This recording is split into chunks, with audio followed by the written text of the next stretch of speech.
Folks, welcome to an all new So Bad It's Good with Ryan Bailey. How the heck are we doing? Listen, the release schedule right now has been a little wonky. I would have loved to have had this for you Tuesday morning instead of Tuesday afternoon. In fact, I thought I wasn't going to release today at all. But then I figured, why just sit around and worry about life when I could watch these ladies of Real Housewives of Orange County completely try to destroy each other? I'm especially looking at you, Tamra. Napkin throw, napkin throw, napkin throw. So that's what we're going to do today. We're going to recap the entire episode of this past week's Real Housewives of Orange County, which I thought was an excellent episode. Last week, when they were still in Montana, I thought it was just a filler episode, or you have those building block episodes where I know they're necessary, but sometimes you're like, oh my God, just sleep in the tent. Just sleep in the tent in Montana and just call it a day. But now we are back on the terra firma of Orange County. Everything was so good about this episode, or I'm just starved for content. How is everybody doing out there? Are you good? I always need to check on you. Listen, this has been a very challenging week on top of a challenging month, on top of a challenging year. And I think a lot of us might feel the same way. So when we can, if we can join together, listen, or if you're watching on YouTube, hello, we can get our yayas out. We can try to make light, maybe make a couple of interesting points. That I'm not promising that, but maybe we can, and kind of study this behavior of these women, almost like we were going into battle with them, which, by the way, you're not going to convince me that Tamra Judge does not come in with an agenda. Now, I know she likes to say, what are you talking about? What are you talking about? No, she'd be very flustered and frustrated and angry that would be being said about her. But I believe that is to be the truth. I tweeted this or Instagrammed it or all of those things over the weekend. And I did mean this mainly about Tamra, because I've watched this episode of OC like 4 or 5 times, but I have to tell you, 4 of those 5 times, it was just on in the background just to have background noise. I don't know if you guys do that, but that'll be my pattern too, is that I'll just have some sort of Housewives going on in the background, because even if I'm not paying attention to it, I feel like by osmosis, it will become a part of my DNA. I will bond with the show, even if I'm not fully paying attention to it. I will tell you though, when you do just fully watch it without your phone, you're sometimes like, holy shit, I've been missing so much by being on my phone the entire time I've been watching this. So it is fun to go back and re-watch these episodes, or maybe at least it's just fun for me. I don't know if I would recommend that for everybody. Before we get started here, just remember, if you do like the show, please leave it 5 stars on Apple Podcasts and Spotify, and subscribe. That's huge. You want to subscribe to the show now. So if anything happens to the show, anything changes with the show, if you are subscribed, you will know immediately, and the RSS feed will beam this show right into whatever device you're listening to it on. And YouTube, make sure you subscribe as well.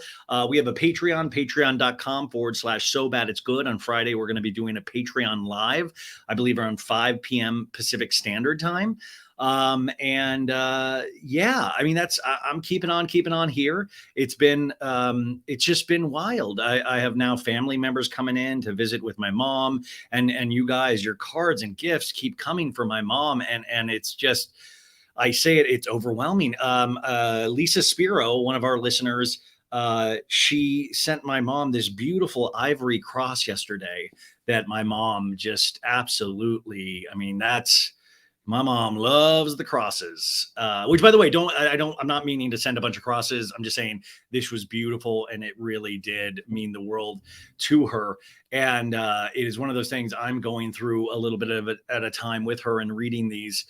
And it's overwhelming. It's very overwhelming. And you guys say such nice things about me and the show, and that is just overwhelming. And I can only do a little bit of that at the time, because it brushes up against my, it's so weird. Like, the fact that I do this, but at the same time, I don't like attention sometimes. It is so bizarre. I don't know. It's going to be one of life's greatest mysteries for me. So, in fact, I'm so embarrassed even talking about it that I'm like, okay, tell me how you guys are again. You're good. Okay, good. Good.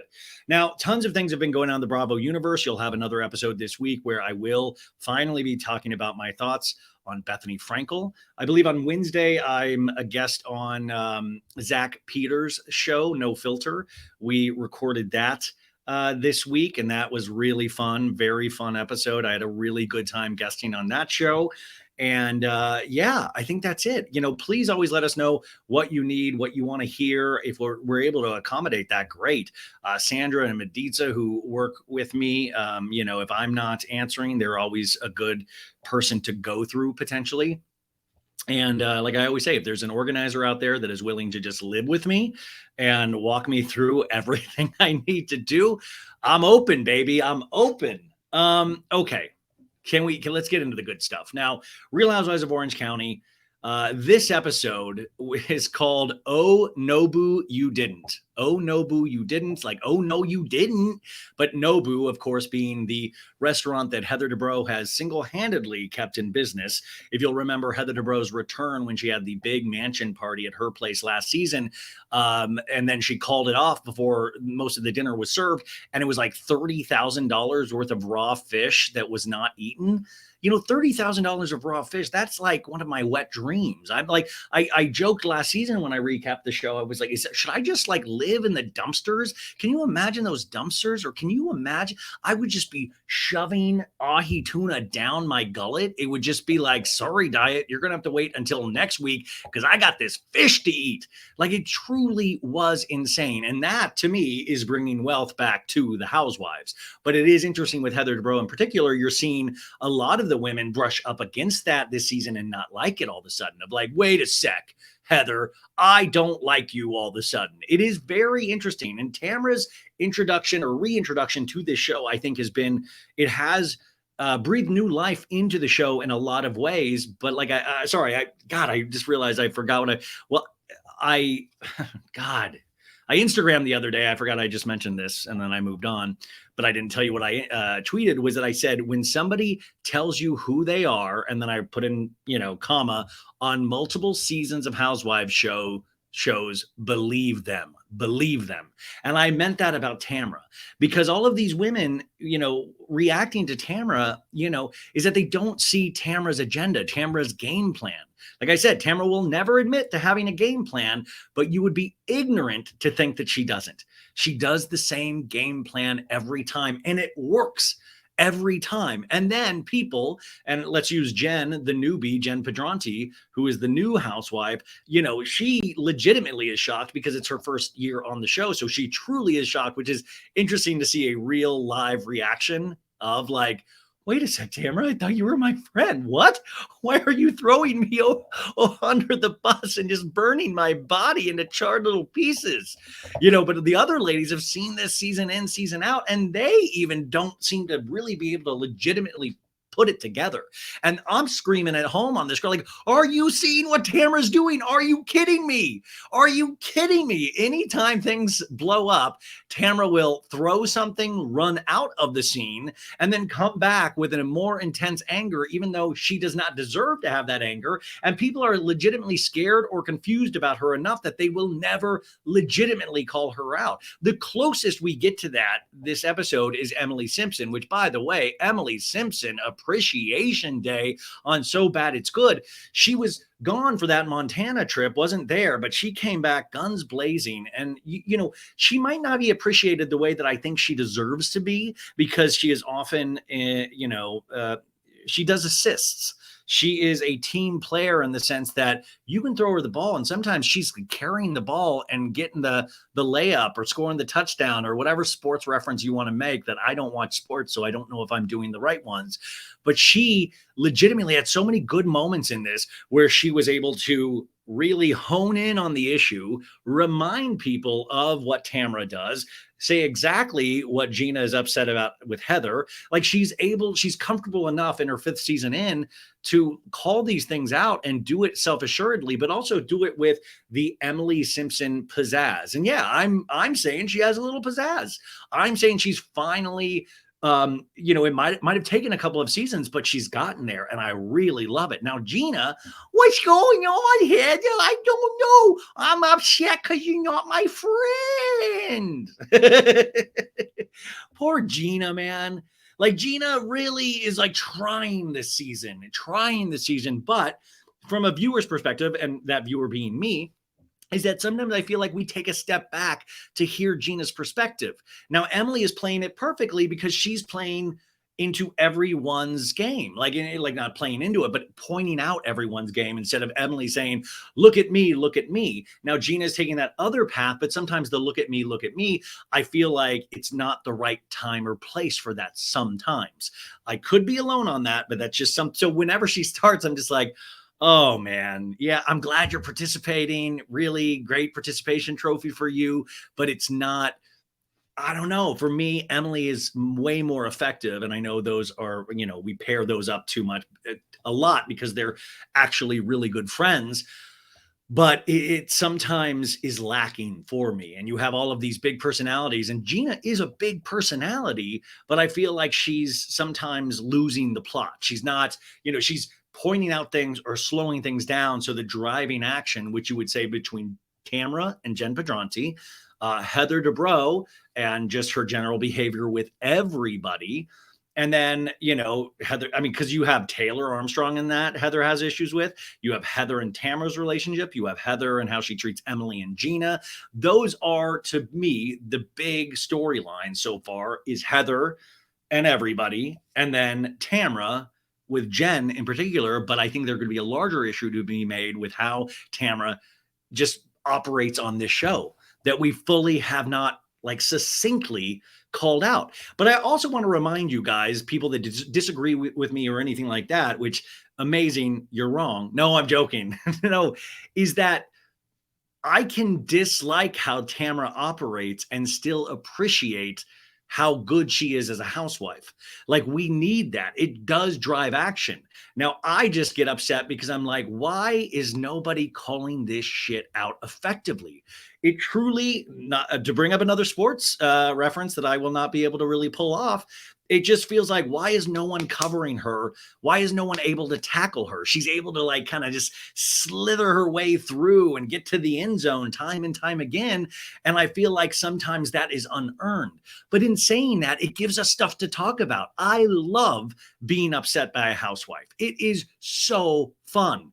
Now, do I know Tamara in real life? No, but I do think there's a pattern of behavior that you can point out with Tamara that you can prove with show clips, podcast clips, just how she operates, that I think I'm pretty correct in my calculations, as Andy's son Ben would say. Oh my God, isn't Andy's son Ben just the cutest? And their car rides where Ben is like, Daddy, my calculations say I'm going to have a bad day at camp. And Andy's like, well, my calculations say you're going to have a good day at camp. He's like, no, Daddy, no, these are my calculations. And it is so fun because Andy, even though he's dealt with housewives for 17 seasons, he has met his match. This Ben is just like, Daddy, my calculations. I went and saw Oppenheimer this weekend, and every time they said calculations on screen, I just thought about Ben. I was like, I wonder what Ben's calculations would be for the atomic bomb. And then the other, I think it was just yesterday, he was driving with Ben, and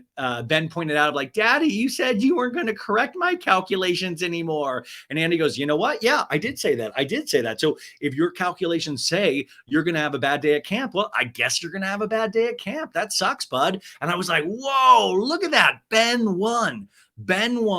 But at the same time, I think Andy won as well, right? Like, it almost made me want to have kids, to have cute little conversations like that, which would probably then haunt me for the rest of that week.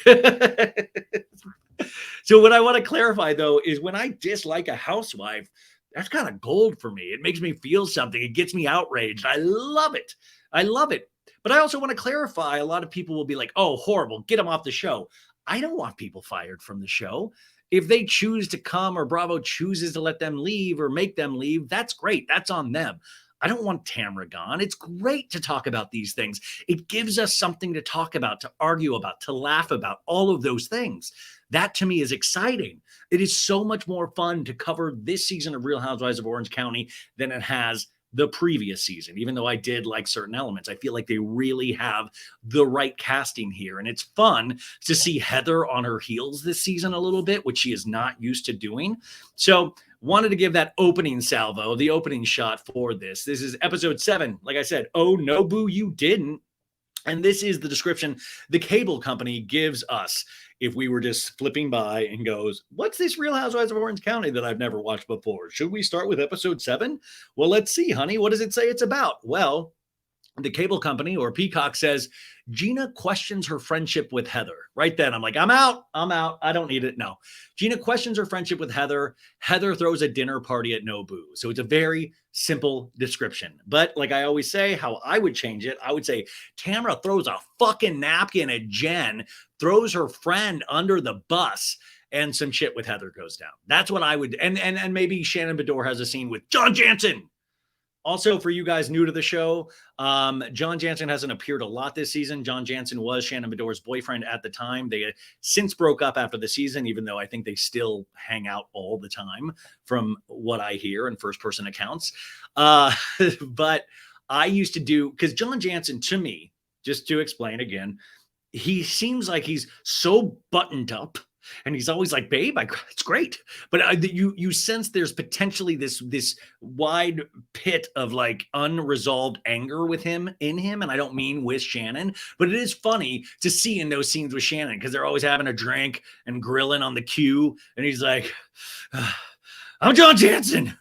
Yeah, Shannon, I think that's great. I'm just really worried. You're so busy all the time. I'm John Jansen. He always seems like he's about to potentially lose it. And then he's like, no, John, keep it in. Keep it bottled in. We don't want to lose it. We've got a nice dockfront property under the bridge. We're grilling on the queue. Everything is, oh, John Jansen. Don't worry, my mom's at a doctor's appointment, so she can't hear me screaming. Whee! Okay, we open as we always do. We get shots of the OC. We get people laying out on the beach. We see some bums. We see some like chess. Everything's OC like. We get that little incidental music like we're in the OC. We zoom on over to Tamara's house and her son Ryan. You know Ryan, Tamara's son Ryan, who now works up on a ranch. He's wearing his big shit kickers, got a hat on, is probably dipping. Probably doing an open carry on the firearms. He works on a ranch now, folks, and that ranch has taught him a great deal. He's a cowboy now. Yeah, of course, we've seen Ryan through the years go through a lot of phases, kind of like when I was really into Batman, and then I was into Star Wars, and then I kind of flipped entirely and went on to Housewives. Well, Ryan, Tamara's son Ryan, has done that with just lifestyle choices. He was a punk at one point, loved to get tats on his lip. Then he got into tattoo culture on top of that. And then he got into guns. And then from there, guns was kind of that gateway into the wild, wild west. And he turned on Yellowstone and said, damn, that looks pretty good. I wonder if I could do that. And then somewhere on that ranch, he must have met a bunch of people with a certain accent. And between multiple viewings of Yellowstone and working on that ranch, he has developed an accent that he has never had before. It's just that's how it goes in the wild, wild west. So we open up at Tamara's, Ryan in the full cowboy gear.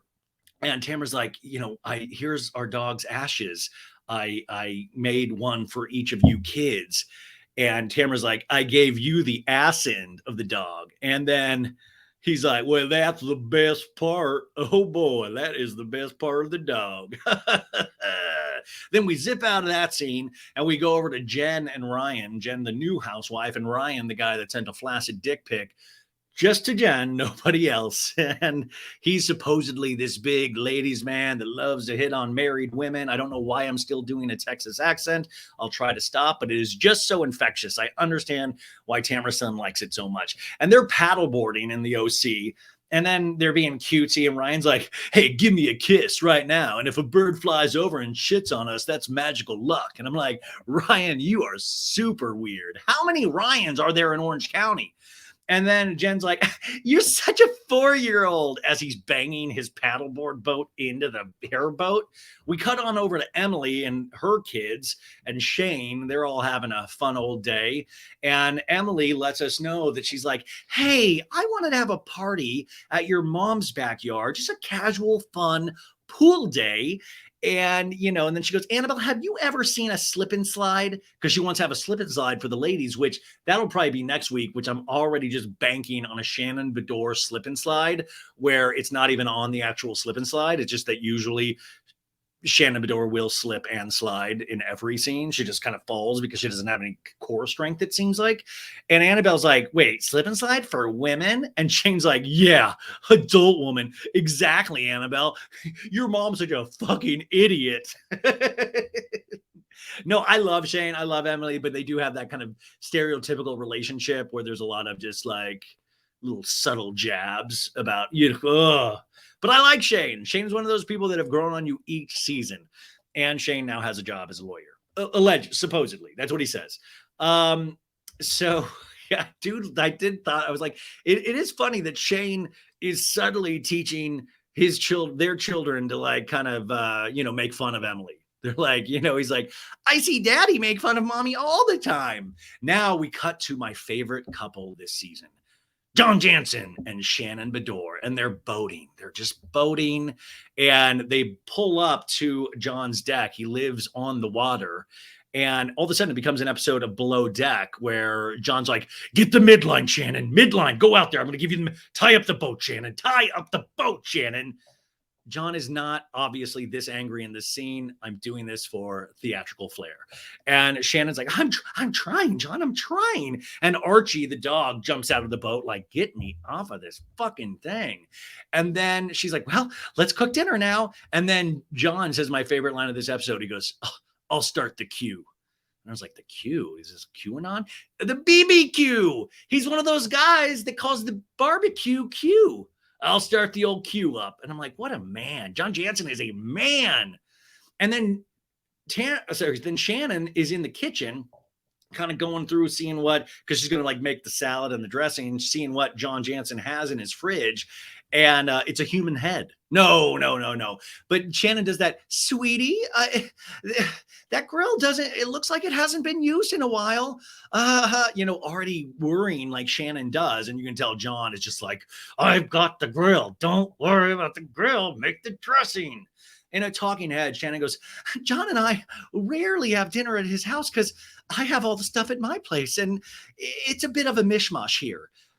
The condescending tone that they both have with each other. I mean, Shane and Emily are one thing, but this is like it's that thing of like saying "sweetie" before you say so. "Sweetie, that grill looks like you've never cleaned it." Like, you don't need the sweetie. The sweetie is what makes that statement hurt. It's like, "Hey, is that grill clean?" Instead of "Sweetie, is that grill?" Like, the sweetie is the part that really is frustrating, I would imagine, if I've ever been in a relationship or a marriage. That the sweetie part, that's the thing that potentially gets to you. And she goes, "As far as John cooking for me, he's only done it one time." Just, Shannon, if you need help, just let us know. Like, just help me. Blink twice if you need help. She immediately breaks something when she's going in the fridge. She's like, "It should have been a little higher. This shelf should have been a little higher." Shannon is that person that just goes stumbling through things and just breaks things. It's like how dirt and sweat are attracted to me. Like, if there is dirt somewhere, my body is going to find it. It just attaches to me. Or if there is sweat to be had, it's going to happen on my body. No matter what I do, it's just something that I have to live with.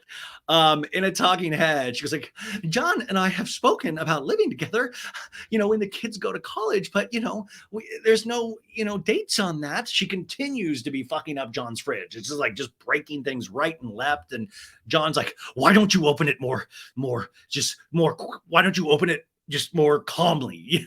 It's just like, "Why don't you be more careful, Shannon, please?" In a talking head, Shannon says, "Do I have hope for spending the rest of my life with John? Absolutely. But there is just no rush." And I'm like, "Shannon, you potentially are not going to be spending the rest of your days with John, even though I think Shannon now is playing the long game with John. I do believe they will get back together if they aren't already. But I like that. I'm like, Shannon, hold out until you have John fully trained to exactly what you need. Like keep taking little shots with David Bedore, your ex too, just to like poke the bear a little bit. Let John Jansen get rid of his dock under the bridge, BBQQ lifestyle, like train this man. So this is the never before seen episode of on Peacock that you get a couple of extra scenes. Now this is an extra scene where Shannon and John are in the kitchen and she's like, John, the Golden Rescue call. What do you think about getting another dog for me at the house? And John's like, pros and cons. Archie would probably enjoy the companionship, but I look at your life and the chaos and your businesses and your responsibilities, and I worry about another responsibility. And it's not going to be an instant fit with the dogs into your lifestyle. And she's like, well, John, the girls are going to be here for another year, which I like. She's like, the girls will take care of this dog. And then he goes, well, it's going to mean we have 3 dogs then, because also John Jansen has a dog as well. Now, John is right. Like when you are this crazy busy, it is hard to give a new dog all of that attention. So I do tend to understand what John is saying. And then Shannon's like, John, what did you think about the kids the other day talking about getting married? And we flash back to Sophie's boyfriend, Reese, at a lunch, with, Shannon going, what do you think about marriage? And he's like, well, I think so. Like after we graduate. And she's like, but John, I don't want Sophie to get hurt. And he's like, I don't think she would she would get hurt. He appears to love her a lot. Now that potentially is one of the most short-sighted statements anywhere. They're in their early 20s. And John's like, he appears to love her. Do you know how many people appear to love each other? And especially when you're that young, I think it's just because I'm getting older that I am more now yeah, let's not just let's really tiptoe into marriage. I see how it's gone sometimes. Let's just tiptoe. And especially when you're young, especially when you're that young, can you imagine? And remember, all of us, when we had that first relationship that you really fell in love with, and you were like, I've never felt this way before. I need to dedicate my entire life to this person for the rest of my days. And then you're like, oh, that's not going to work out, and it breaks your heart completely. And then it's just different after that point. I always think, I don't know, I have weird thoughts. I don't think they're weird thoughts, but it is, you guys feel that too, right? We all had that one relationship that completely hurt us when we were younger, or most of us did. She's like, well, some people rush into things, and I choose to take my time. And, there were red flags with David Bedore, and I ignored those. And I need to know that we are going to make it, and it's right, and we will be happy. This was in a talking head, and I literally got so confused because they were talking about Sophie. And then all of a sudden I realized she's talking about her and John Jansen. And I'm right there with Shannon. Yeah, Shannon, do not rush into this. Do not rush into this. But at the same time, I really, truly would love to know the behind the scenes conversations that John Jansen and Shannon Bedore have.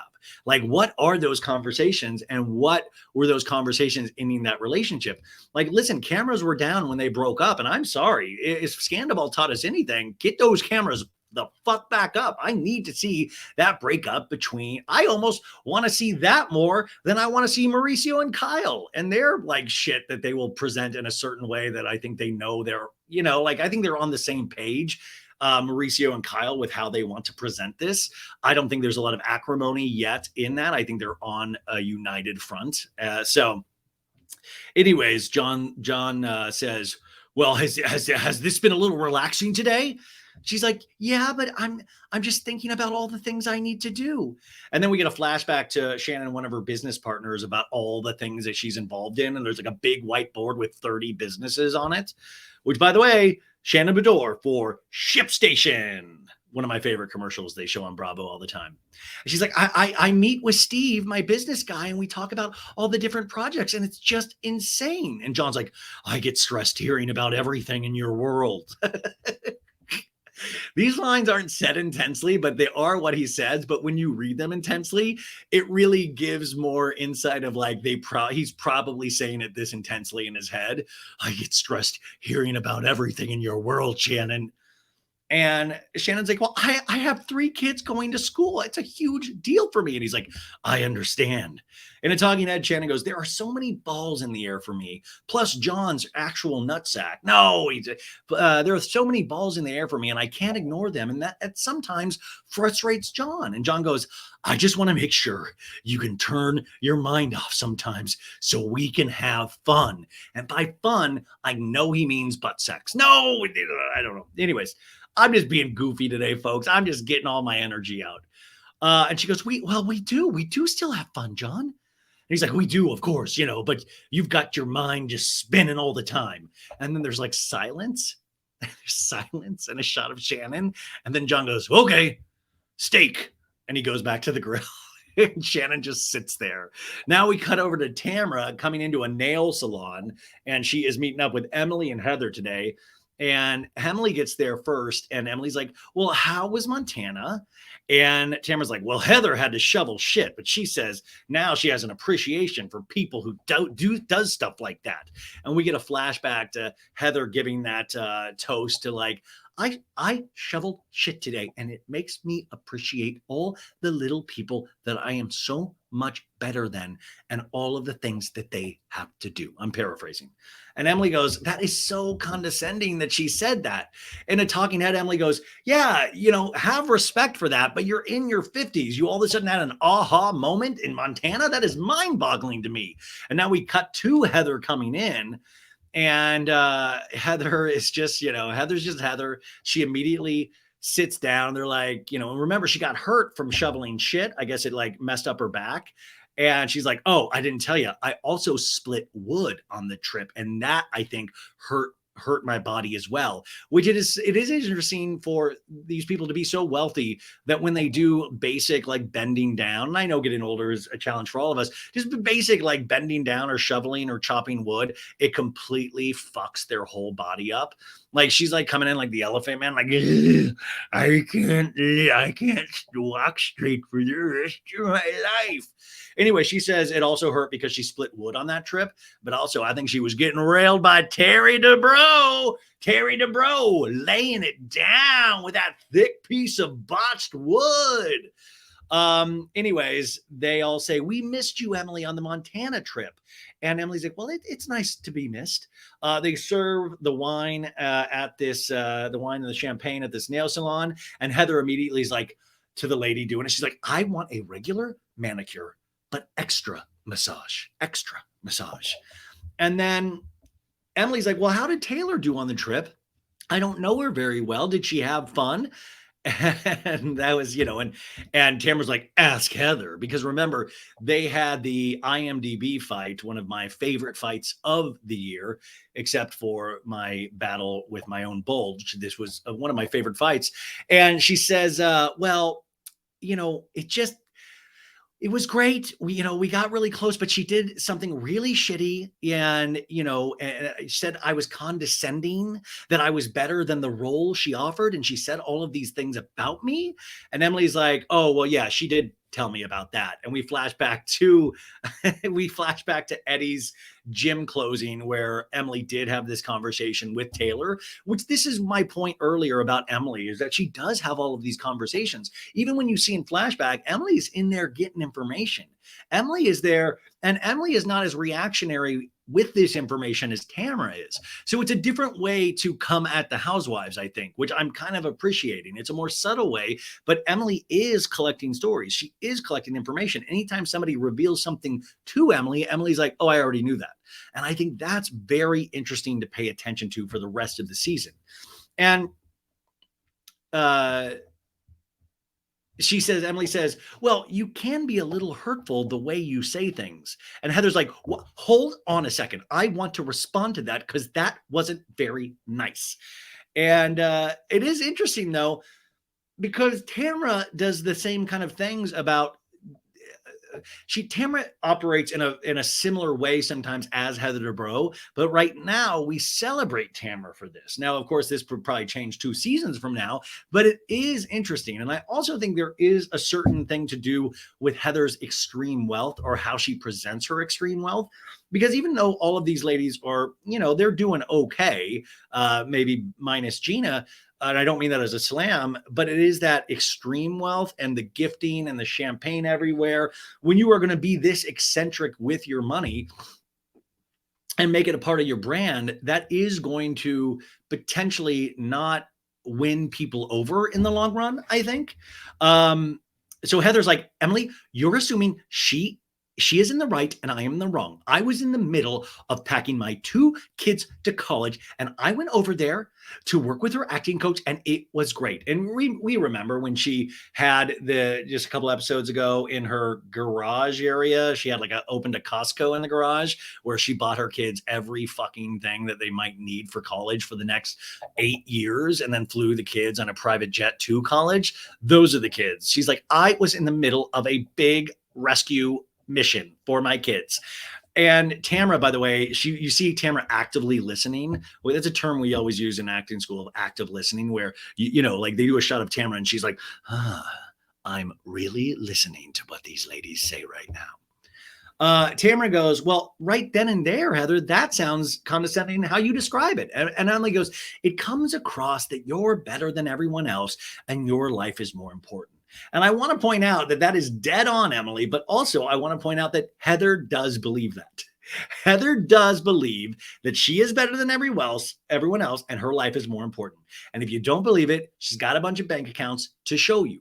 I truly believe, even if Heather is not aware she believes this is what she believes. And in a sense, I don't know if I could blame her. I don't know if I could argue I'm not saying she is better than everyone else, but I'm saying if you had the lifestyle that Heather has, you too might think that you were better than everyone else around you. So I think this is interesting that we're like a bunch of people are finally saying the same thing to Heather. It's going to be interesting to see how she processes this information for the rest of the season because we're only 7 episodes in, which is really exciting. And she's like, well, that's not how I meant it. That's not how I meant it, ladies, at all. I did not mean to come off condescending. And Emily says, well, maybe you're not aware of how you sound sometimes. And Tamara in a talking head goes, I agree, but that's just Heather.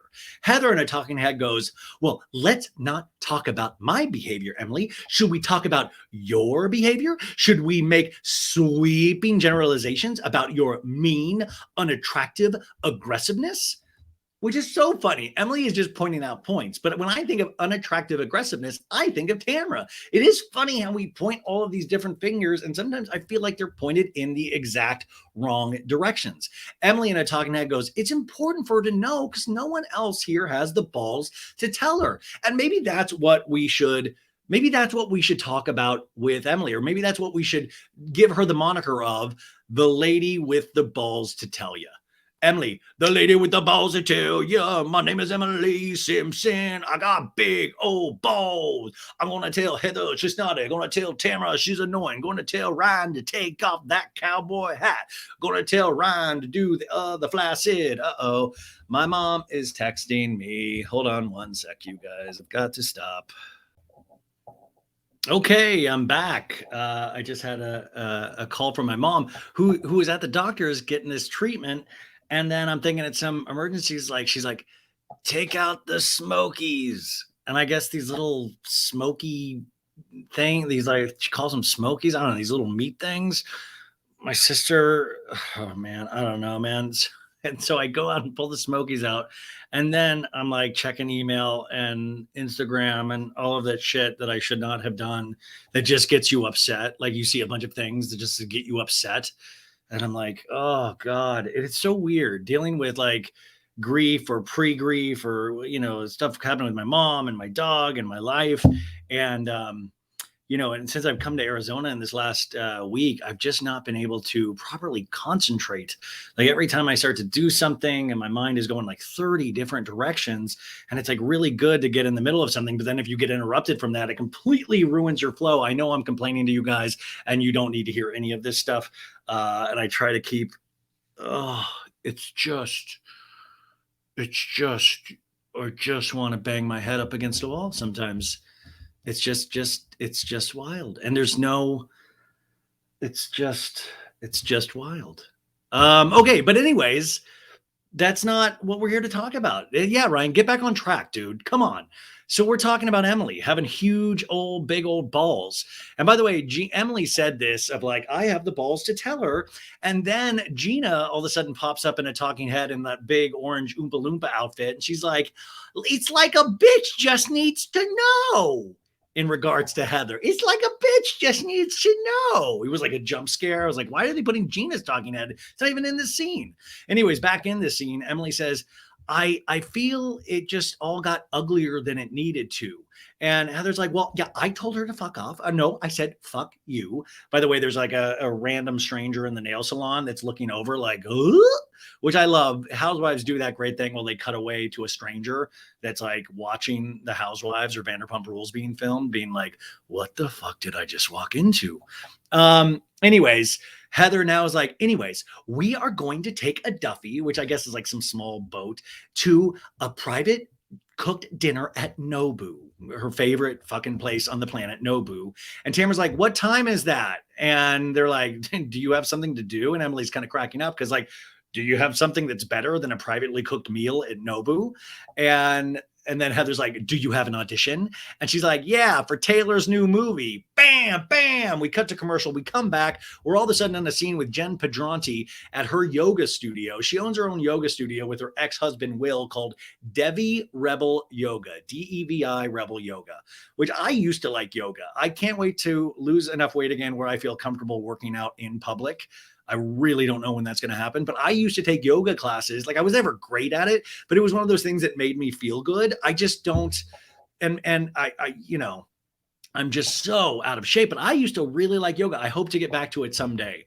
Anyways, we're having a yoga scene where, you know, Jen's like teaching. She's like, hands at heart, I honor the light in each and every one of you. Namaste.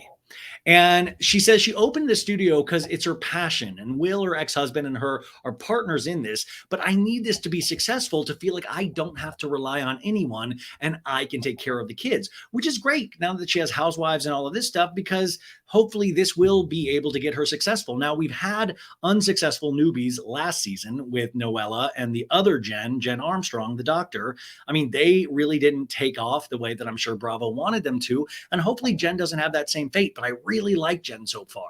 I can tell like it's coming out. Like if we can pull her out, in fact, all of the ladies at the Nobu dinner at the very end, we're trying to pull her back. Like, what do you want to say to Tamra? Say something mean. If we can ignite her fuse, if we can get her past yoga and more into devil yoga, I mean, I have real high hopes for her. And yes, of course, this Ryan guy does not seem great, right? He doesn't seem great. We know guys like him. He's the guy, you know, good looking for the most part, in shape, wears like the cool clothes, I guess, if you're like a 15-year-old in Orange County, all of that stuff. But yeah, of course, we don't trust this guy. Two things can be true at once, right? We can like Jen, and we can also realize that Ryan probably, since he doesn't have a good track record and he likes to send pics of his flaccid penis, probably not at the end of the day great, but you can still support Jen. So Gina comes into this scene with Jen, and she's in pink tie-dye. And, you know, she's like, oh my God, you look so cute. And Jen's like, you look so cute. Whoa. And anyways, Gina brought her a candle. And she's like, it's a very yoga candle. I thought of you when I saw it at TJ Maxx. And Jen's like, I love things like this. Oh my gosh. You know, you spoke to my soul, Gina. And I was like, nobody's told Gina that. What? Nobody's ever told me I spoke to their soul. And she's like, thank you for coming in today. And Gina's like, you're the only person I'd work out for. Woo. Anyways, I really did feel bad for how Montana shook out. And we get a flashback to all of Gina's issues with the infidelities, which, by the way, I asked last week. I'm like, I just don't see it. Do you guys see it? And a lot of people did write me, and that they do empathize and see Gina's point into being triggered about cheating and all of that stuff. But my thing was, and you know, they even reminded me of some of the stuff about Matt that I had forgotten. Like there was physical abuse on that one night when he got, you know, really, really scary shit. But my thing was, I didn't understand in relation to Jen being a new person. All of a sudden, this is the moment that everything is coming back to her. I thought it was a little too convenient for reality television. I don't mean to sound unfeeling when I say that, but it is it is something in the back of my mind. It is something of like, it still feels a little weird. Like you live an actual life that you would have already started to deal with this potentially, but who knows? Maybe Housewives is that kind of fulcrum to be able to make you deal with issues that you've pushed down. Who knows? I just thought it was a little like, wait, what? Wait, huh? Huh? Anyways, so we're having this conversation and but I was like, you're taking yoga with Jen multiple times because we see photos of her taking yoga with Jen. And I was like, wow, way to like exposure therapy. You're just constantly putting yourself in harm's way to be around this person that you say constantly triggers you because of alleged infidelity. Anyways, Gina's like, it's forcing me to look at the process things I should have done years ago. I don't want to walk on eggshells around you, Jen. Even though we're on opposite sides of this issue, I still know what you're going through, which by the way, they're not really on opposite sides because Jen isn't going, I'm pro cheating, Anyways, Jen's like, thank you so much, Gina. Thank you. And Jen is like, the last 2 years, I feel bad. I felt head down, tail between my legs. But then I told myself, I got to be shoulders up, head up. The people that still love you will still love you. They might not approve, but they will walk beside you, which I thought was a very interesting, understandable way to go about this. And Gina's like, well, maybe Montana was a good thing. And Jen says, well, I feel the same way about Tamra. And we get a flashback to Tamra talking to Jen of going, I just don't want you to be cheated on. And Jen says, well, stuff was said that I had no idea. I had no idea Tamra was saying this stuff, until people started coming to me and saying that shit was being chattered about me. And Gina in a talking head goes, Jen has, weird expectations for someone who clearly isn't the person to show up for you. And she's going to show up for you, but she's going to show up to drag the shit about you all over town. She says that in a talking head, but Gina is right here is that, yeah, Tamra isn't that person to show up for you. For Jen to expect that and Jen not understanding the way Tamra operates is a weakness for Jen. And Tamra is playing into that weakness and exploiting that weakness. Anyways, Gina in this scene goes, well, hopefully it's all cleared up. Wink. Jen says, you are so impressive to me as a person, Gina. And I paused and laugh a little bit. And then I came back to it. And Gina's like, well, you are good at the cheesy stuff. We cut over to Emily's house. Luke and Keller, her twins, are there. Annabelle's there. Shane comes in from a tough day at the law office and smacks Emily's ass. Classic. And Emily's like, how was work? Are you still employed? And he's like, of course I am. But at the same time, I do think there is mileage in the fact that Shane might be completely lying about having a job. He's that guy that just goes and hangs out at the park and, packs a sack lunch. And then he comes home. He's like, got some good lawyering done today, babes. Smack on the ass. Anyways, let's make fun of you a little more. I'm joking. I like Shane.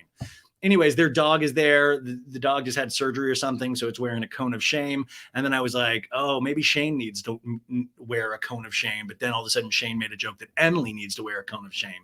Anyways, Emily tells us that she's been texting with her mom, and her mom sent her pics that she's never seen before of her as a kid with her sister. And remember, her and her mom have a very tenuous relationship. And this, we see pics of young Emily with a little a boy cut, a little bowl cut. And she's like, Annabelle, come look. Did you know that this was grandma? And Annabelle's like, no, you never show me pics.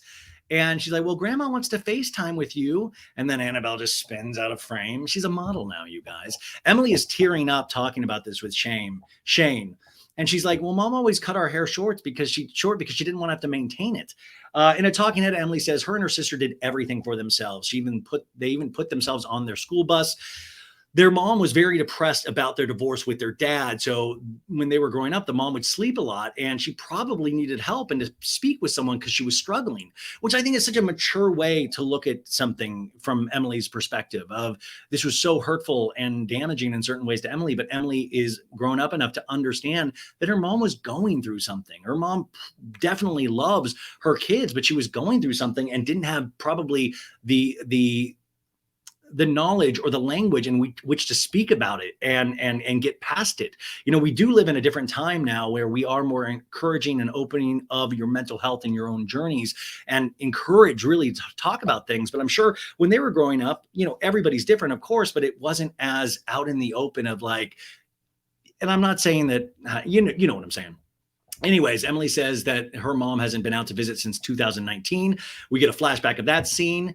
And Shane's really encouraging. He's like, do whatever you can in that relationship, just to help it progress. Emily calls her mom and is crying on the phone. And her mom's like, what's wrong, Emily? And she's like, the pics you sent me made me happy and sad at the same time. And the mom's like, well, I'm glad it brought you some emotion. And she's like, when I see those pics, it reminds me of my kids and how fast they're growing. And I wish they saw you more, Mom. Will you come out? I'll pay for you to come out. In a talking head, Emily says, I'm in a place that I want to get past this anger and let it go. Hell yes. And she's like, as time goes by, I realize that you have to savor it, which is easier said than done, right? I mean, we can know that within our hearts, we can know that within our beings, but at the same time, having to actually do that is so tough. I don't know why that is. Like, listen, we know all the right things to do in our lives, right? But do we do them? No. From my own self-experience, I can barely do the basic things sometimes, right? I can't be alone in this. Anyways, Emily's like, I don't need an apology, but what can we do from this point just to move forward? And the mom says, I would love to come out and maybe childhood wasn't that bad. I love you so much, Emily. And she's like, I love you too, Mom. And she's crying while she says it. It was a beautiful scene. We cut to Shannon now pulling up to some store with her twin daughters, two of my favorite musicians. Remember when, Dreamcatcher, Dreamcatcher. The Bedore girls, when they had their band, Ladies of Rock, I mean, seriously, they were Haim before Haim was Haim. They were the original Haim. If they had kept going, they would be on tour with Taylor Swift right now. That is my firm belief. Anyways, the girls revealed that they just got back from an 11-day trip to Paris with their father. They're at this not a thrift store because it has Louis Vuitton bags and stuff like that, but it's like pre-owned everything. And then Shannon lets us know her theory on this, because when you buy new clothes, they have chemicals on it. But if you buy clothes that are already worn, they're great. No chemicals. I love the way Shannon Bedore thinks. Shannon Bedore is like, I love pre-worn everything because that first person probably died from all the chemicals on it.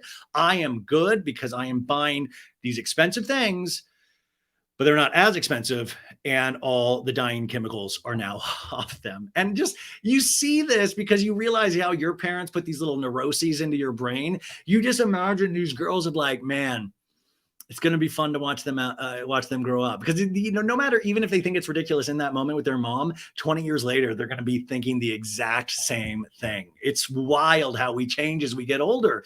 In a talking head, Shannon's like, I'm passionate about things that aren't toxic. It's like we need chemical free, and that's what we need. Anyways, Shannon's like, I want to see you in this, girls. And she's like, I bought from consignment stores for years. And then the producer in the talking head goes, is that pink jacket from a consignment store? And she's like, well, no, not this one. So in the talking head, Shannon is potentially getting a deadly disease from the toxic chemicals on this newly gotten pink jacket. Anyways, she's talking to the girls and she's like, did you talk to your dad about a college counselor? And the girls are like, Dad just said we need an essay editor. And she's like, no, girls, college counselors create a unique application, which then it got me thinking about Felicity Huffman and that whole scandal of the guy that got all these like rich kids into like USC and all of these things. And I was just like, oh my God, if we have a storyline of Shannon, like, putting these, like, act like you are a mountain climber, girls. You've been mountain climbing all your lives, and it's going to help you get into NYU mountain climbing school. If we get some kind of admission scandal, I am completely there for that. But it is just so weird. I went to ASU, folks. ASU like sent me a thing and said, you're in. And I was like, I didn't even apply. They're just like, you're coming. And I was like, are you sure? They're like, yeah, we saved a spot. Like, do I have to pay you? I don't know. It was that easy. And it's hysterical to hear what a big business getting into colleges is. And it truly scares the shit out of me. I talked to some of my friends with kids and they have to pay astronomical fees just to go to elementary school, like a private elementary school. I'm like, what the fuck? Anyway, she lets us know it's 75 grand to go to USC or NYU per year. Like, fuck, dude. And she's like, well, you need this counselor. You let me deal with your dad. I don't need you girls to be uncomfortable. I got it. Shannon Bedeur's like, I got it. I'll handle David Bedore.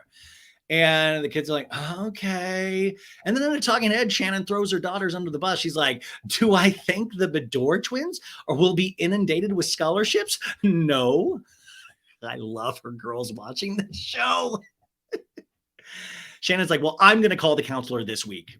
And by the way, they pull up to check out of this store. They bought two shirts and a purse, $3,100. She dropped $3,100 on the girls in this store. What? Dude, my mom took me to Old Navy like 2 years ago. Maybe it was pre-pandemic, and we spent like $150, and I got like 30 pieces, unique pieces from different collections that Old Navy have. And I felt bad that day for letting my mom spend $150, even though it was my birthday gift. Like 31. Could you imagine the guilt you would feel for the rest of your life if you took $3,100? I mean, I know I'm probably in the wrong about this. You guys are priority, like all cool, but like I never could see this happening. Don't look at your phone, Ryan. Oh, okay. Sorry. Something to do with my dog. Anyways, we cut to Heather on the dock. It is our big Nobu luncheon. It's a big luncheon, and Logan, the dock worker, is helping Heather onto this little boat. It's all pink, this boat. Emily FaceTimes with Gina, getting ready to go. And Gina's like, oh, I'm still upset at Heather. She texted me yesterday to invite me and said, I want to have a lot of fun today. And Emily's like, well, that's a very calculated text. It's like, please don't mess up my party. Then we cut to Taylor coming onto the boat. So it's Taylor and Heather, and Taylor is already just so complimentary. Oh my God, Heather, you look pretty in pink. I didn't know that these duffies had pink. Well, did I say you look pretty?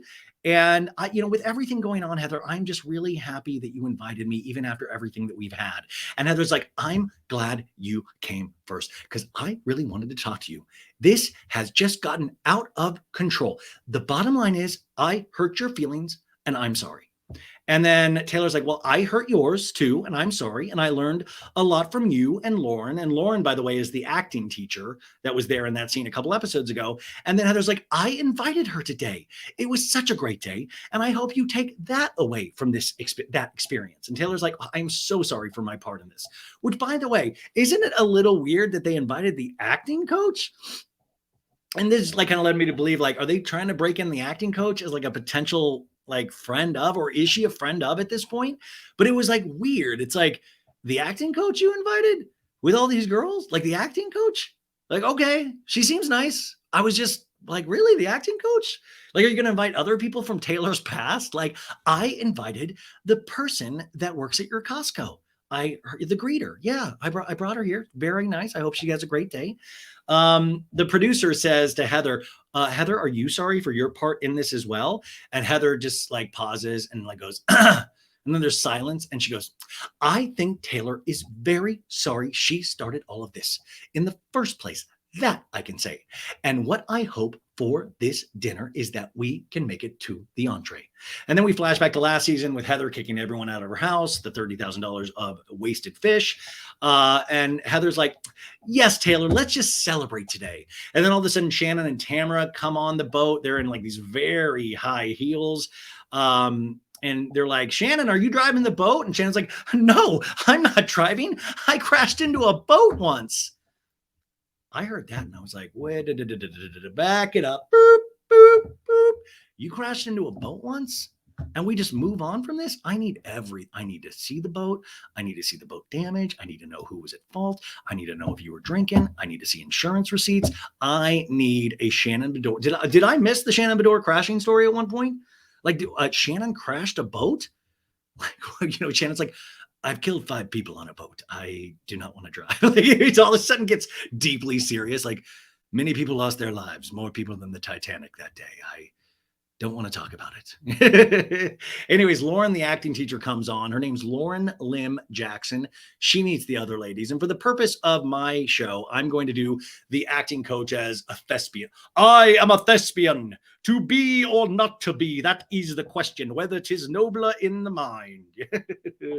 Friends, Romans, countrymen, lend me your ears. I come to bury Caesar, not to praise him. So that will be Lauren's voice, even though that's not her voice at all. Heather says, well, we have vodka, tequila, and champagne. And Shannon's like, yes, yes. Jen and Emily show up next. And Shannon says, look at Gina. She has some hooker shoes on too, because Gina shows up, I guess, in some big hooker shoes. And then all of a sudden they're getting ready to go. The drinks are out, and a drink falls on Tamara's lap, and she's like, ah! Sometimes when Tamara screeches, I wish there was like a countdown so you could prepare yourself emotionally. And she's like, every time I get into a goddamn boat, a drink falls on my lap every time. Ah! We get a flashback to earlier in the season on the boat when that happens as well. And they're like, you need a sippy cup. And then it's like, we'll be at the Nobu dock soon. So they, instead of meeting at Nobu, they have now taken a boat to Nobu, which is just right across the harbor. I'm guessing that was just, it's like when Tom Cruise does a big shot, like big stunt shot on Mission Impossible. He wants to do it because he's like, I want to give the audience a thrill. And that's what I'm imagining. They're like, wouldn't it give the audience a thrill to see us in this little ducky boat, this little Duffy boat on the way to Nobu? That would just really make the viewers' day. Anyway, Shannon's like, can I make an announcement? You know what today is? It's my wedding anniversary date with David Beador. And the producer is like, wow, it is. And is that a big day for you? And she's like, no, it's not. It's just that I was married 22 years ago today. And Tamara goes, well, when you're happy, you don't think of those things. I don't remember my marriage date to Simon, or maybe I'm just an old bitch. And then Emily lets everybody know, a classic Housewives trope. She's like, anyways, while I have you girls here, I'm having a pool party. And it's I want to invite all of you ladies. And the first thing the ladies ask is like, at your place? And they're like, no, at Shane's mom's place. They're like, we got to come to your place. It's like, no, Shane's mom's place. But I do need a supercut. And I think the supercut would be at this point 3 hours long, of every time a housewife in a scene on the way to something, already a planned thing, you get the next person to say what the next planned thing is. It is just, you'd have a 3-hour show of just seeing really brief things of housewives through the ages going, while I have you here, while I have you here, while I have you here, while I have you here. Emily is saying, okay, this seems like it'd be a fun pool party. Gina, by the way, gets scared because I think she sees a fish in the water. She's like, whoa, what's that? Is that a shark?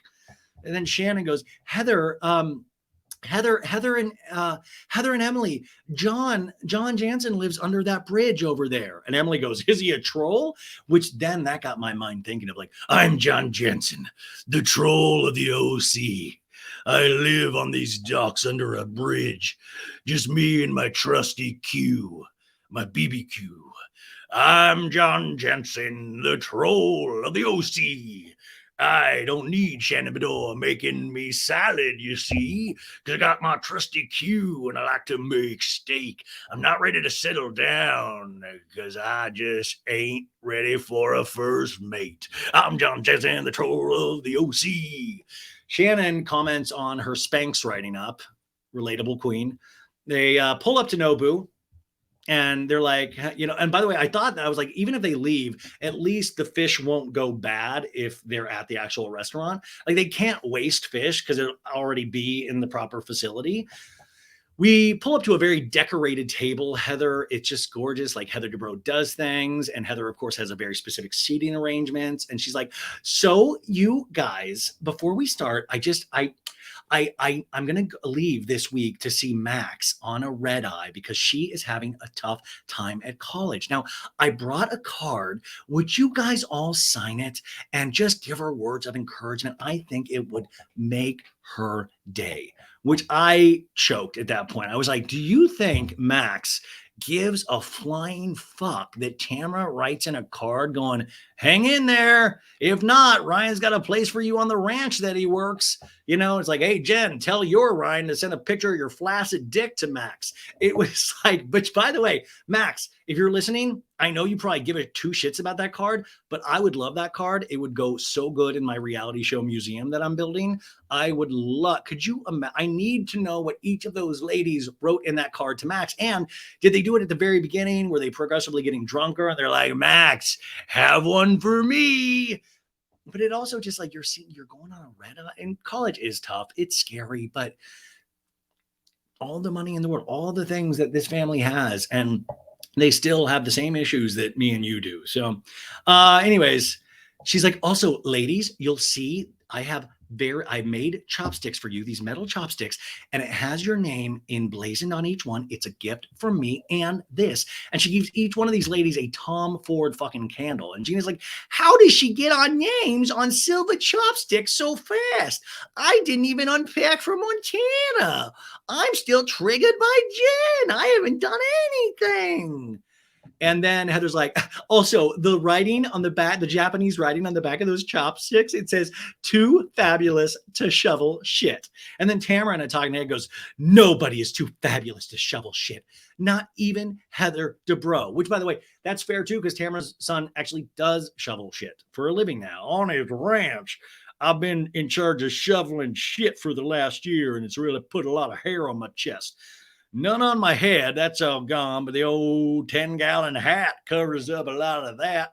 Bing. And then Emily's like, sorry,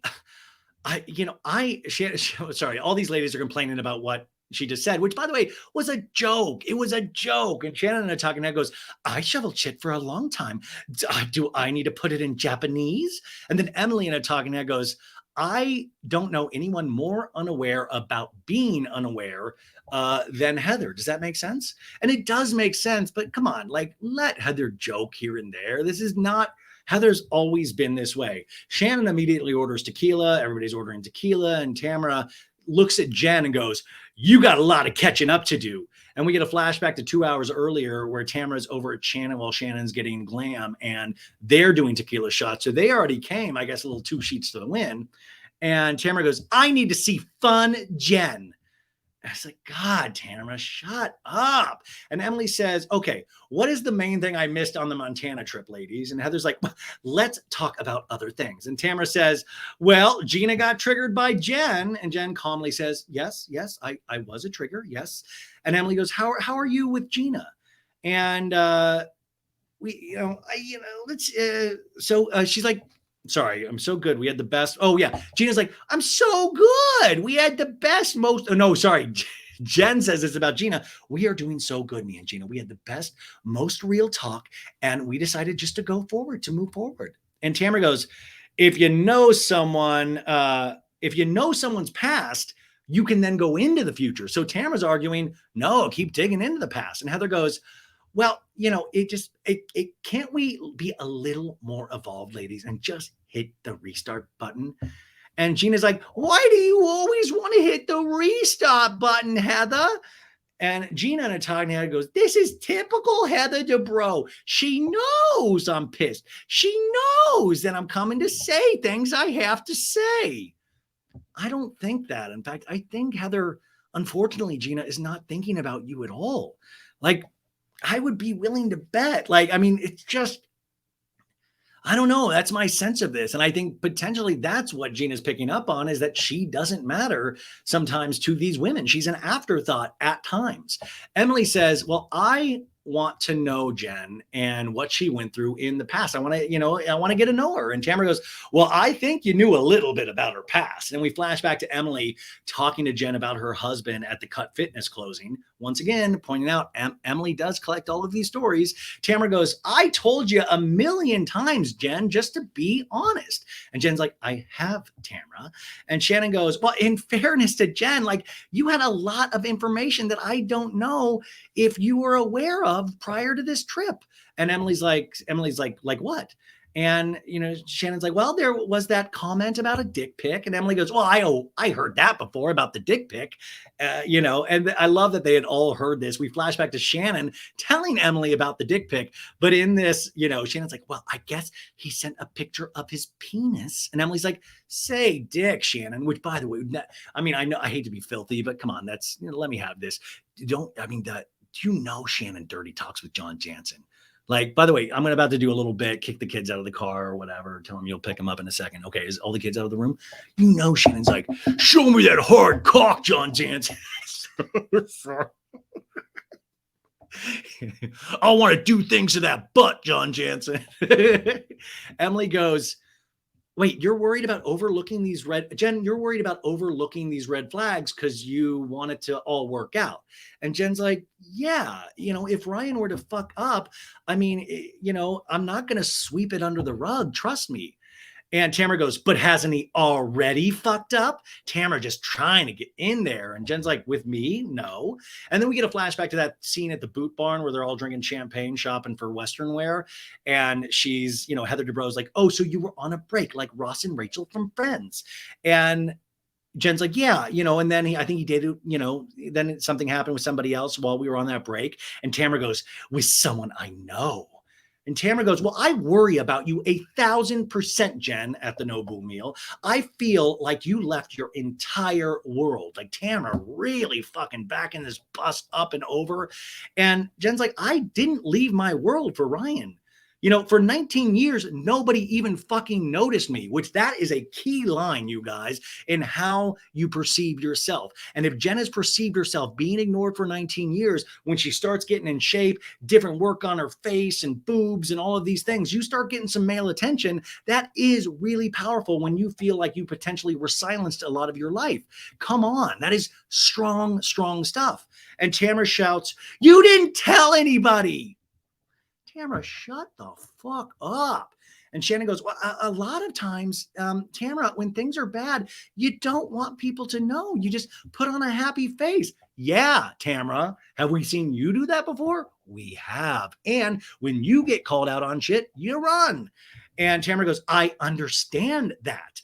And Emily says, well, do you think he's going to be loyal to you or loyal to her for the rest of her life about Ryan? And Tamara goes, no, I don't. I don't think. And that's what hurts, Jen.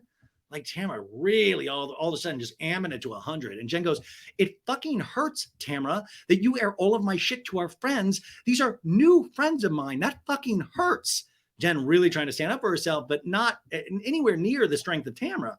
And Tamara's like, no, it wasn't me, Jen. It wasn't me. We come from a small town that all knows he's a fucking whore. I love when OC is like, small town values. Jason Aldean.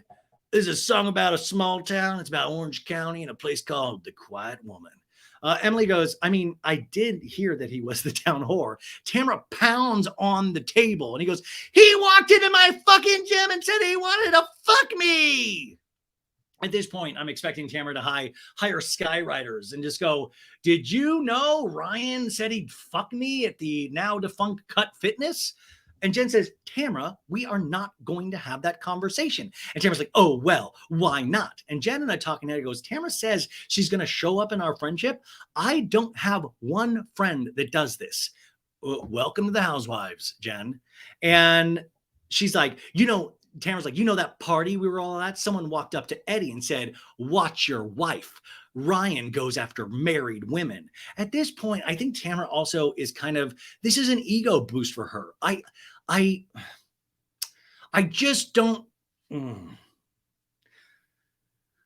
even at this table, if I bumped into all these and I was a different guy entirely, I wouldn't pick Tamara out of this group of ladies and be like, I'm going to fuck that one. Like, I just have I think they all just, locker room talk. I don't know. Jen goes, do you want to talk about that party, Tamara? And how we were on the phone that night? And Tamara's like, yeah. And she's like, I'm not doing it with you, Tamara. And she's like, do it with me. I have nothing to hide. I knew back then you had the hots for him. And Jen goes, who else had the hots for him? Not me, sweetie, Tamara says. If that's what you're insinuating, not me. And Jen goes, I'd watch it, Tamara. And then she's like, that's all Tamara needs. Watch it? Watch it. And she throws a napkin in Jen's face. She goes, watch it? You want me to watch it? And she gets up from the table and gets her in her face. You want me to watch it? And Jen looks confused. Like, it's like when you get too close to a bear in the woods. And you're like, I've gotten too close. What do I do? And Shannon's like, stop. Do I need to call John Jansen from under the bridge? Stop. And then Tamara's like, you should fucking leave your boyfriend, you fucking bitch, fuck you. And she runs out of the scene and she walks all over Nobu. Like, this isn't P.F. Chang's, Tamara. This is Nobu. Like, what are you doing? Like, this is insane. I was just half hoping Nobu had the smarts to not let Tamara back in. Like, this is trash. This is trash. Tamara screaming, walking down the stairs. This is the place where, this is just, come on, man, this isn't fucking Dave and Buster's. And Gina's like, oh, I can't do it anymore. No, Gina's like, oh, I can't do it anymore. I can't. Which I was like, Tamara, Gina, what are you talking about in this scene? Heather in a talking head goes, Tamara gets antsy. I've seen this behavior from her before. Honestly, I just don't want it to affect me. I just don't want it to be directed at me, which I think is an interesting comment in the fact that all of these women don't want to deal with Tamara in this way. So it's like, great. Okay, great. Jen is getting Tamara's anger. Good, good. At least it's not going to be me today. And Heather says, we are new friends of yours, Jen. We just want to make sure you're okay. And if you need something, to say it. Now, remember, Tamara has ran out screaming with her hair on fire at Nobu. Shannon Bedore went to chase her because they're, best buds again. And Gina's like, if you have something to say, Jen, say it. About Tamara. And the acting coach, hops in, she's there. Don't forget. She's like, what did Tamara say? And she's like, this is just, Jen's like, this is just, she called and she said, come over and join us at this BBQ. And this is all just fucked up. This is all fucked up, Jen says. I will say that. Shannon's running outside of Nobu, so we're like cutting back and forth. And Tamara's just screaming outside by the valet. She's like, I won't entertain her bullshit. She's dating a fucking douchebag. And to say that I was hitting on him? And Shannon's like, is that what she was saying? And, that wasn't exactly what she was saying yet. You threw a napkin in her face before she fully got to say it clearly. And this is another great thing that Tamara does. Tamara just cuts it off at the pass. She's like, yeah. Fuck. Oh, come on. Me hitting on him. He's fucking this tall. And he's like a midget or a little person. Sorry. And then we're back at the other scene. And Emily's like, Jen, are you saying that Tamara had the hots for Ryan? And the thespian, the acting teacher's like, are you trying to protect Tamara now? And Jen says, you know what? I'm not covering for anything for her.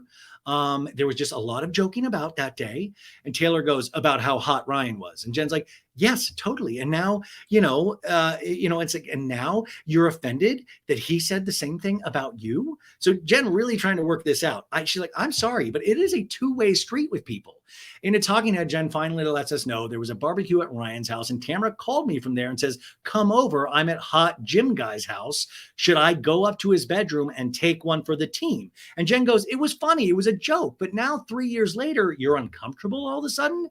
It just doesn't make sense to me. You don't, it doesn't make sense to me, and it's not fair how you're behaving. But this is there's no rhyme or reason. So Jen, you got to throw out all your rhyme and reason to actually do battle with Tamara. Back to Tamara and Shannon. Tamara's like, he is a player. Imagine if David Bedore had been cheating on you years ago and I knew about it and just sat there and went, Shannon, no, I didn't tell you, and Shannon's like, I mean,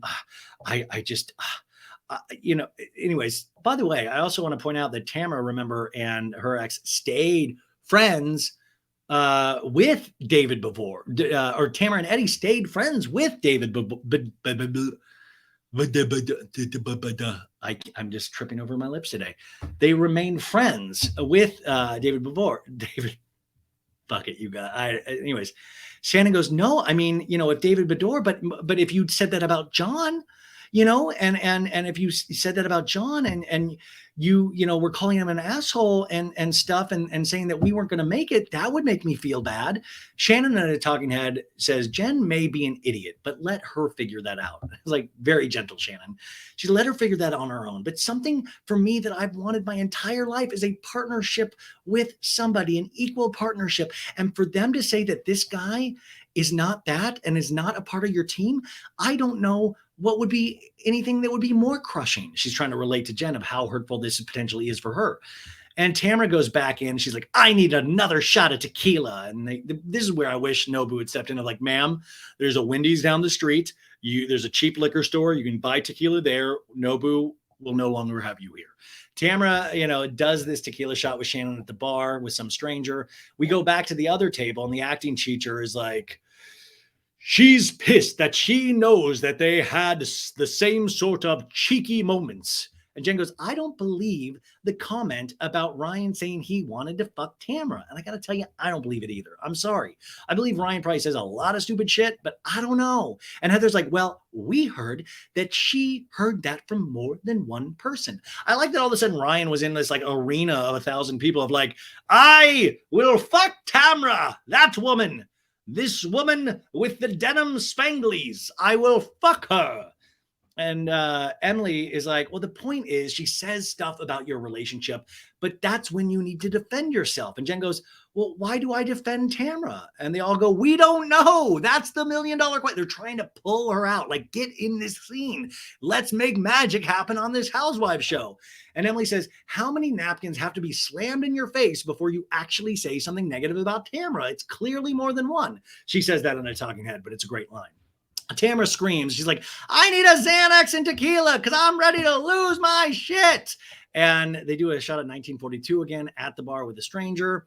And Emily back at the other table points out, well, you know, Heather, you're the one who has a phony relationship with Tamra. So now we've gotten off Jen and we're now pointing fingers at Heather Dubrow. And Heather's like, I don't feel like I have a phony relationship with Tamra.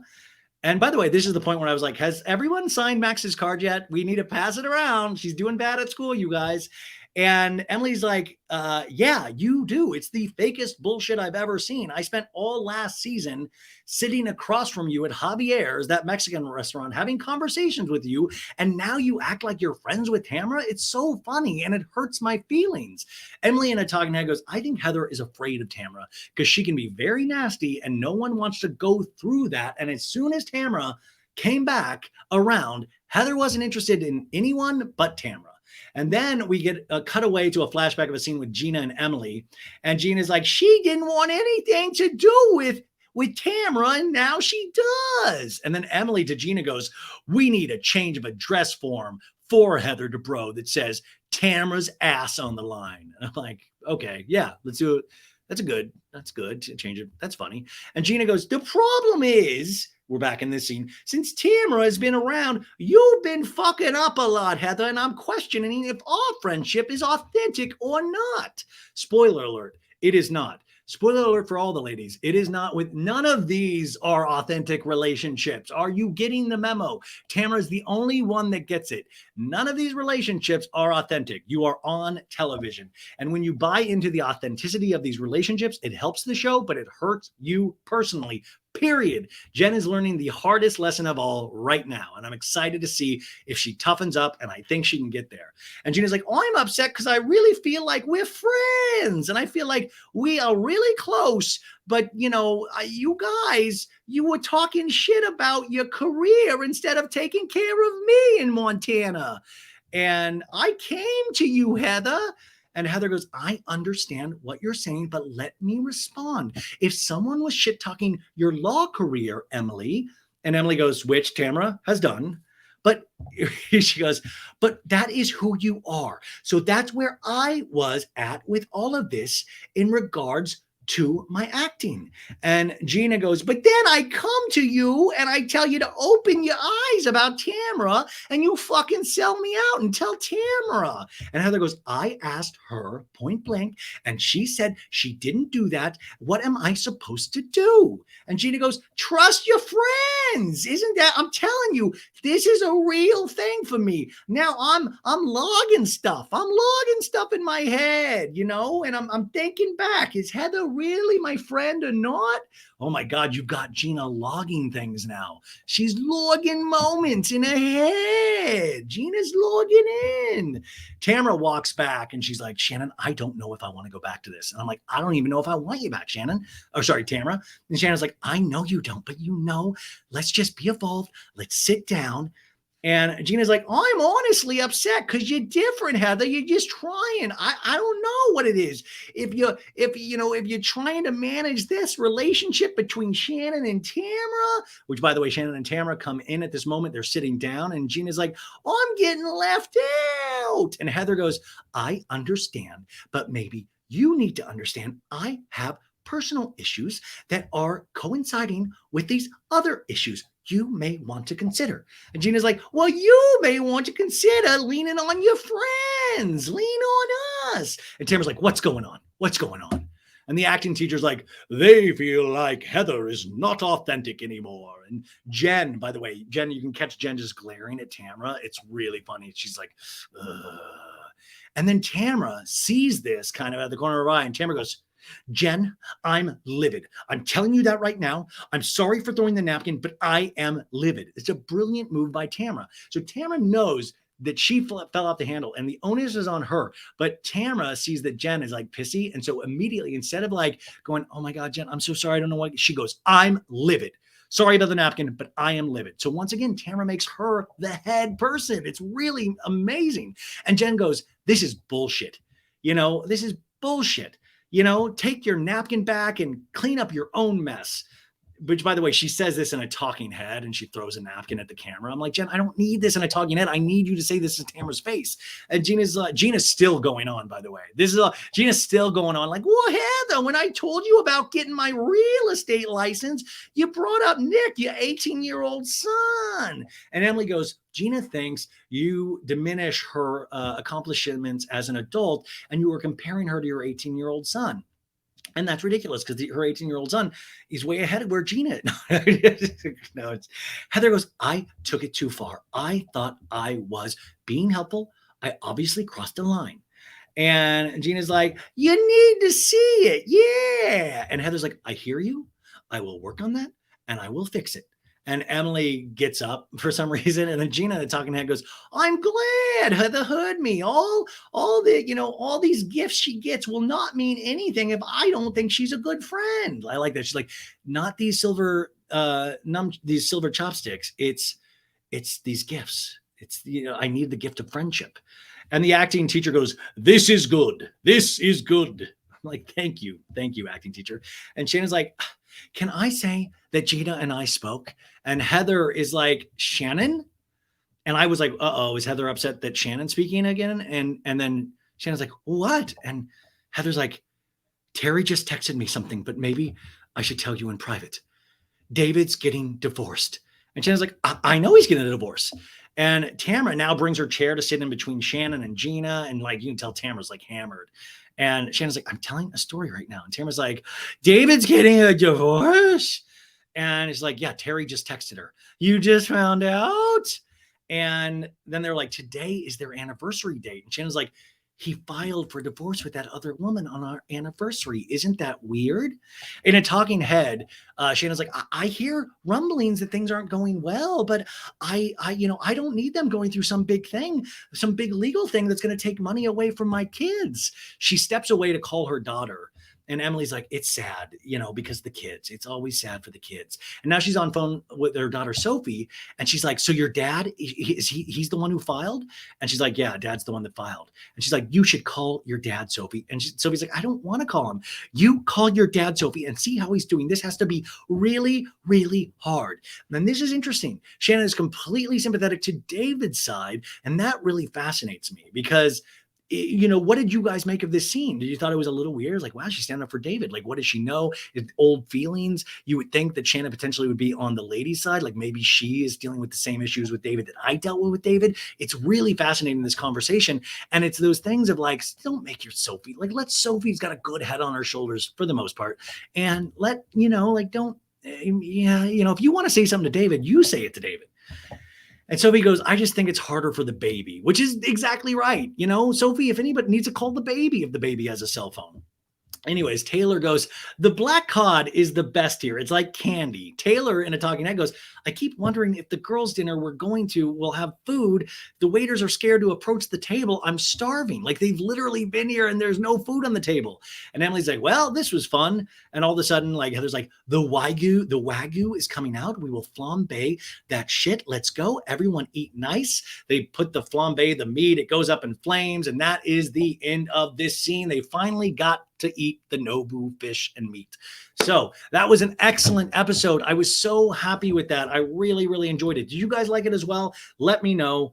Oh my goodness. If you're watching this on YouTube, I know I look crazy. But anyways, remember to rate and review the podcast. Sign up for the Patreon. Thank you for all of your support. More episodes will be coming this week.